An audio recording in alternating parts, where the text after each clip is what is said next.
This is Health Yeah, your weekly update on what's going on in the health, wellness, and medical world with Monica Robbins. When we think of athletes, we think of people with outstanding skill and talent, people often described as superhuman with the things they can do. We don't often think of athletes as people who may be battling mental illness. Participating in organized sports can have a positive impact, but it can also come with its own set of challenges. A pair of therapists team up to tackle issues affecting women and girls in sports. Over half of young girls are leaving sport because of their experiences at a young age. This week, we take a closer look at athletes from high school and college to those on the professional level and what we can all do to break the stigma. It's all straight ahead on this week's Prescription for Life.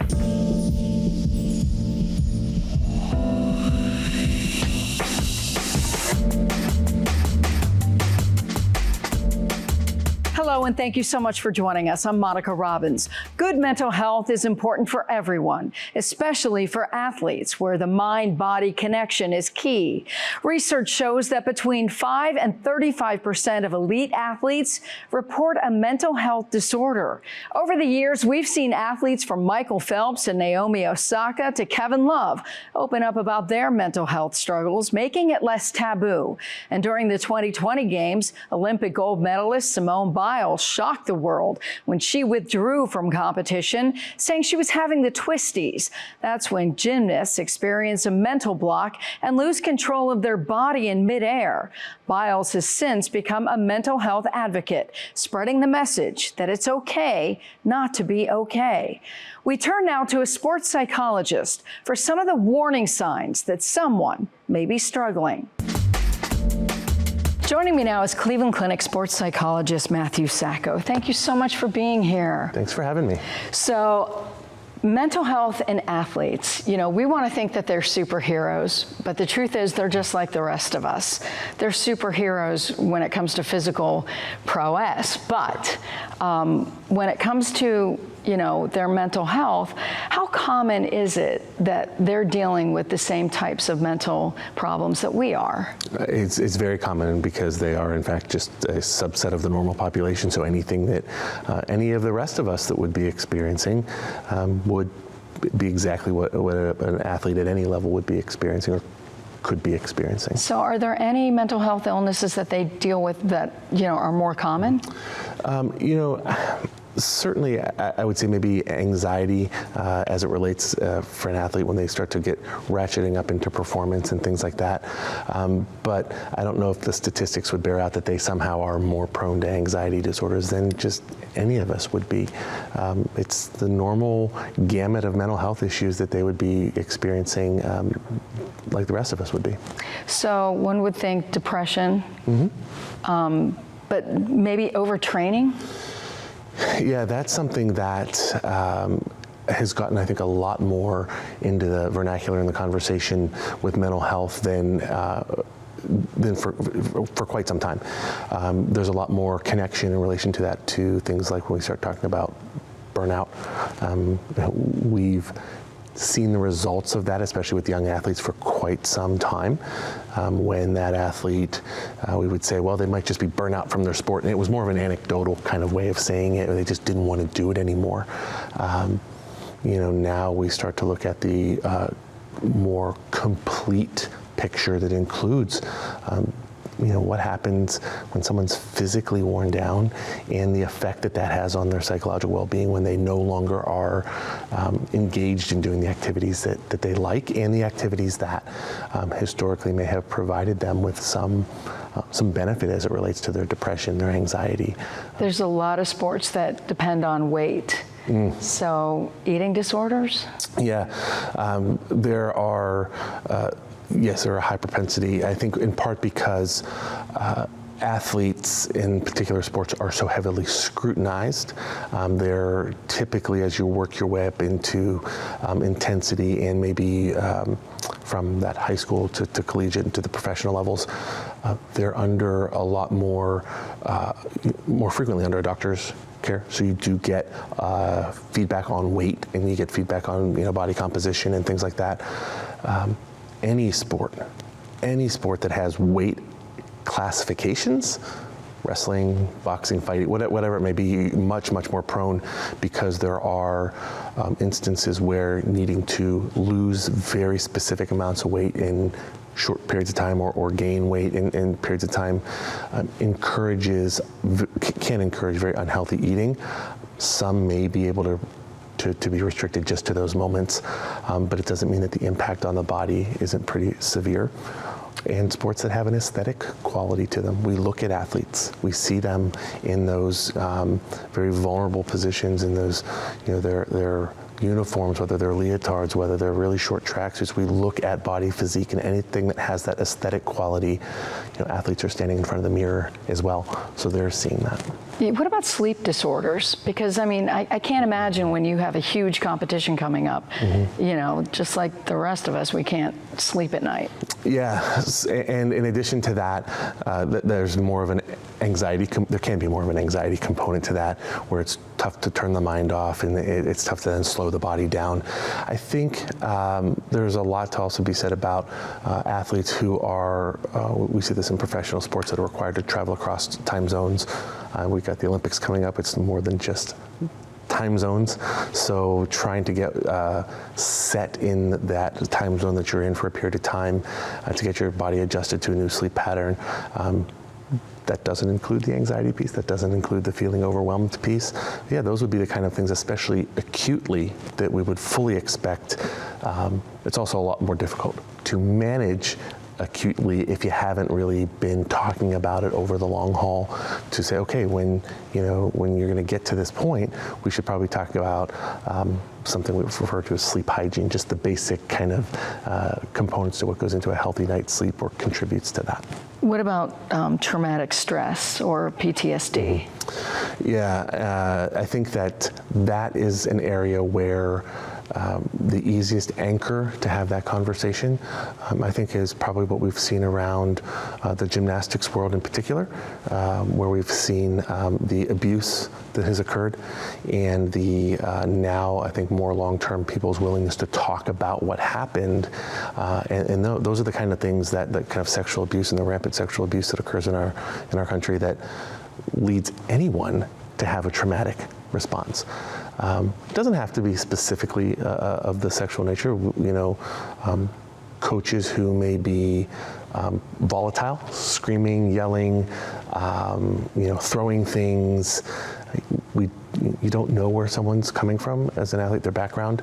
So if they've grown up in an environment where it's not been safe, they haven't had those kind of experiences to build some of that resilience, then that would be the type of situation that could elicit or bring that trauma to the surface and make it really, really difficult to function. What about injury recovery? Mm-hmm. All of those, everything that we've talked about so far actually plays right into injury recovery.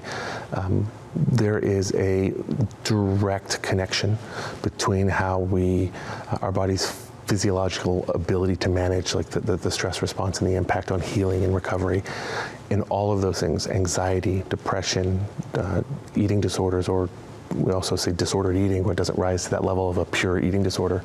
Trauma, all of that affects our body's ability just in general to heal, not including our ability to work through the process of dealing with an injury. So you're dealing with all this other stuff, and that doesn't even account for, okay, now what can I do, whether it's through physical therapy, whether it's through working with a psychologist, what can I do to directly help my recovery?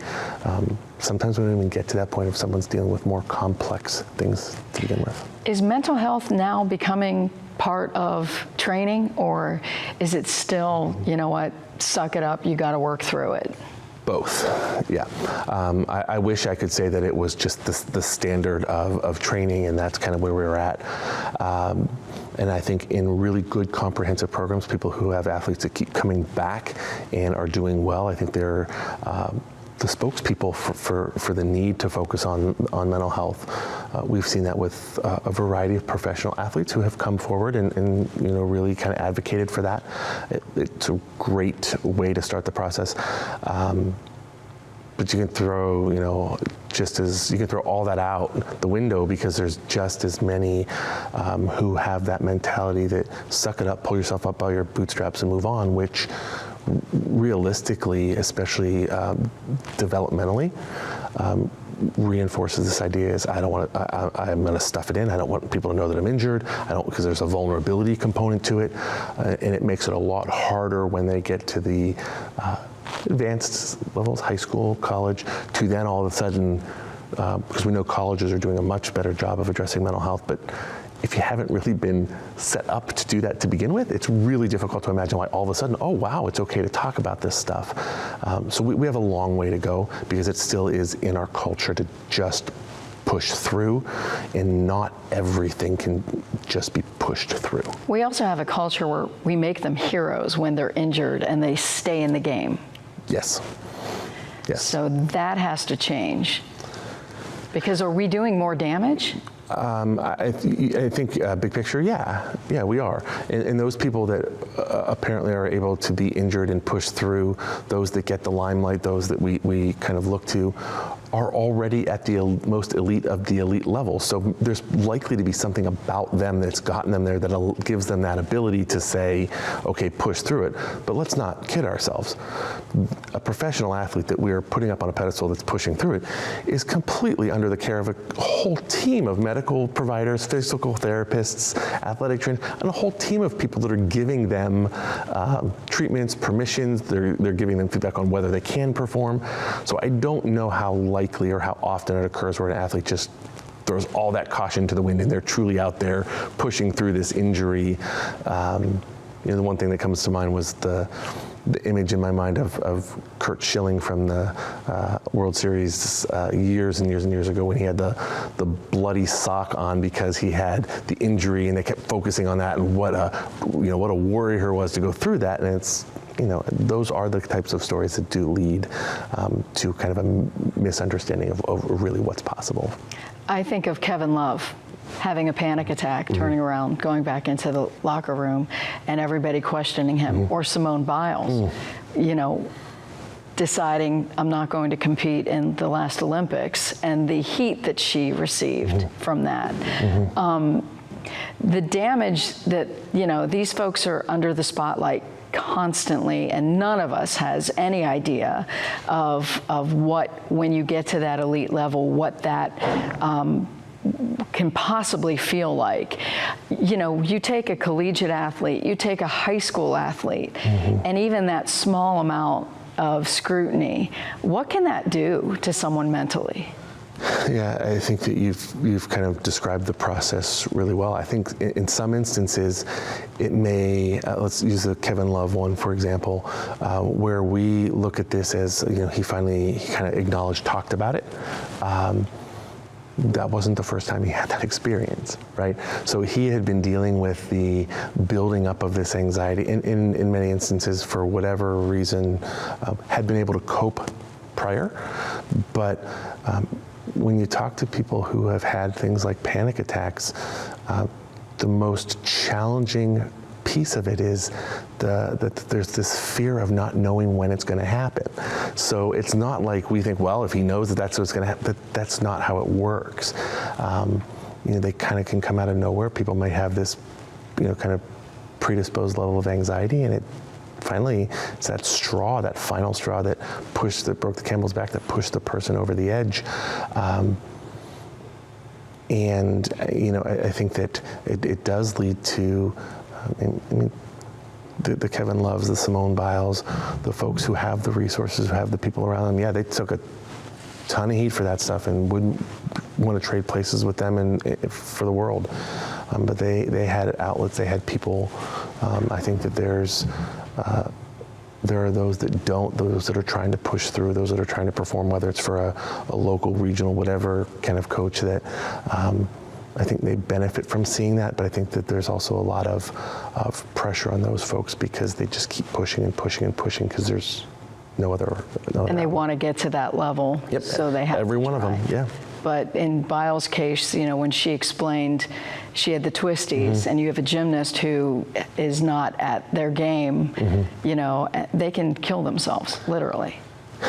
Yes, and because there are not a lot of experiences like that where we could kind of identify it, that's something like, losing your ability to kind of know where you are in space as it relates to like the twisties and things like that.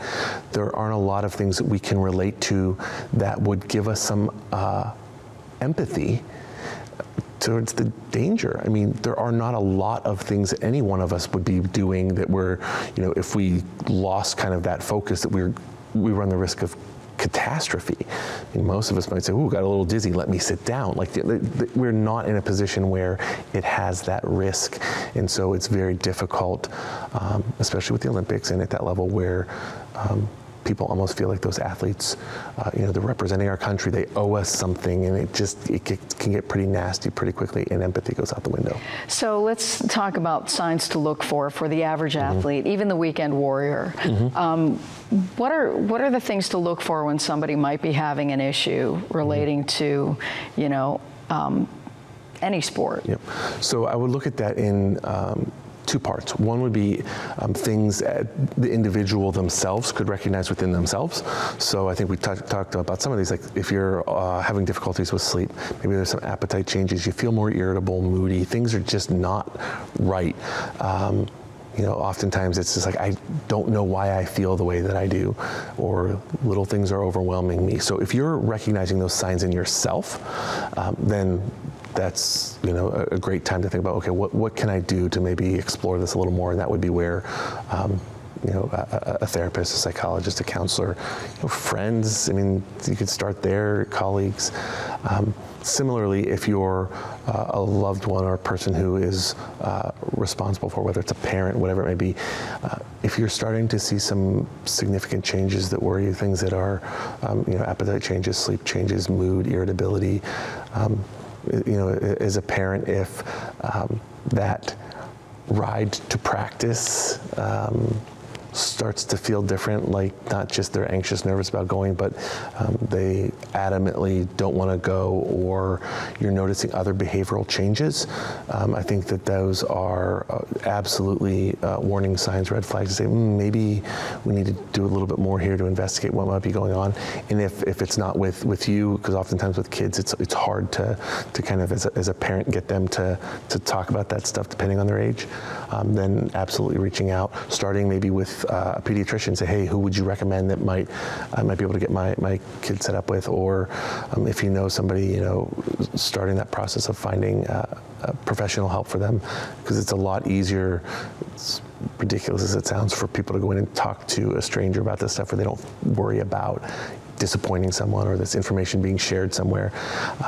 In my own experience as a psychologist, that's what I see all the time. I mean, I know they come in and there's no worry that I'm going to go and talk to anybody about it, so it has a tendency to allow them to be a little bit more open. Okay, but what about those kids who have parents who are putting all their hopes and dreams on this child to get a scholarship somewhere, or become a professional athlete somewhere? Great question. I mean, first and foremost, those are very difficult barriers to get by, a tough nut to crack, if you will. I would say relax a little bit here. Not that reality is going to, the data doesn't support that every single person is going to, be that next thing. I would argue that more than anything, if it's about getting to a level, what is that parent's currency, is recognizing that giving your child an opportunity to address these things, to treat these things, to get some help related to their mental health, actually gives them a much better chance of building the skills that they need to continue to climb up those ranks, if they, of course, have that ability. It would be really a missed opportunity from a developmental standpoint to not include that as a part of their training, and sometimes that can be a way in to say, oh, well, it's just going to make my child better for these things, and if that's what it takes to get somebody in, then that works as well. But speaking their language and kind of looking at this as a part of their training is vital. But the other part that's changed some of that is people looking at with the changes with name, image, and likeness laws in athletes at the college level, being able to make money, then the line has moved back from where it was professionally to now I just need to get my kid into college where they can make some money, and kids doing the same thing, whether it's social media or whatever, they can get that presence. So I think that it's pushed the intensity even to the younger ages than historically. So earlier intervention is certainly important. So let's take the weekend warrior. At what point would a weekend warrior think maybe it's time I reach out to a sports psychologist? I think if it crosses their mind, like, oh, I'm struggling, this is taking a little bit more, or whatever the injury or whatever the recovery piece is that they're struggling with, if it's just not going the way that, whether it's what PT has said, hey, you should be on track here, not that your healing isn't, but that for whatever reason it's hard to get back to doing the things that, whether it's for fear, anxiety, mood, whatever, the moment that it crosses your mind, and hopefully having conversations, open conversations about mental health and things like that as it relates even to the weekend warrior, that conversations like this immediately just say, hey, that's me. Maybe even if I'm feeling okay, maybe I'll go talk and see if there's something that I can do to just enhance that resilience, build into that process something that maybe might help me the next time if something were to happen. How soon do you think mental health will be part of sports training? I think in some places, it's often, it is. I think we often will use the verbiage around sport and performance stuff, which is different than mental health and kind of the psychological therapy piece that someone like myself would be able to do as well. I hope that there's naively, maybe there's a groundswell here that people look at this and say, wow, man, when I've got athletes and teams who are managing this stuff, that are going to see someone, that are dealing with the stuff that's on their plate, that they actually do better, whatever. I mean, that's where the proof lies. The NCAA is doing a great job of mandating mental health, identifying mental health providers that the schools have to utilize, have on kind of on call. So that helps. Normalizing the conversation helps. I think when people see the athletes doing, again, performance-wise better, but just, being happier, being more well-adjusted, liking their sport again, feeling like there's a lot more to this, being an athlete than just the performance. I think that then athletes become the advocates themselves. So the more athletes that advocate for this stuff, I think the better the opportunity we have. Dr. Sacco, great insight. Thank you. Anytime.